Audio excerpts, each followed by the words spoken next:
And I've got 10 codes in the powertrain control module. Basically, we got a couple of oxygen sensors, a bunch of intake and exhaust valve control solenoid,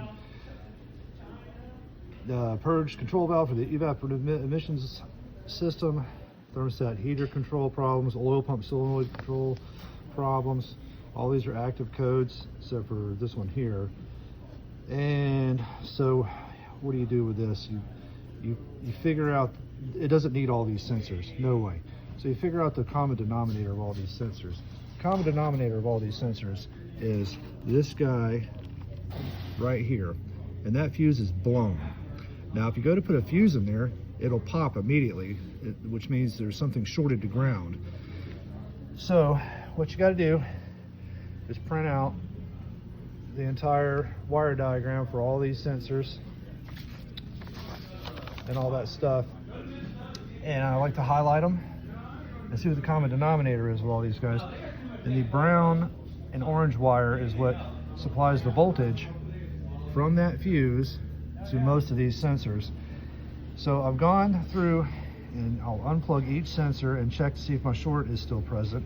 And these are on various places all over the engine and whatnot. So this is a kind of like a, you just figure out process of elimination is what I'm trying to say. So look at the car.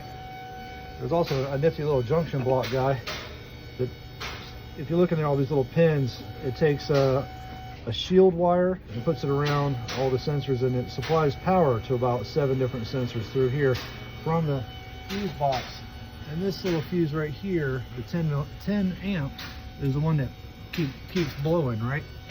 So I took some stuff apart and I got to my junction block and unplugged it just to eliminate a bunch of sensors, and the short is still there.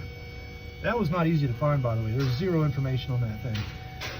So I go to various other sensors, purge valve, intake runner control solenoid valve. It controls a little vacuum dealio that does some intake stuff, oil control valves, you know, the front of the motor, both sides, all kinds of nifty stuff you can get to unplug, and the short is still there. So during the process of elimination, I got down here to the thermostat. It's got a little element, that black guy right there. This is the thermostat, and there's a heater element for the thermostat. Don't even ask me why. So unplug that guy, the short is gone. So it needs a heated thermostat, because that's shorted to ground and popping our fuse, and that should fix the car. Yay.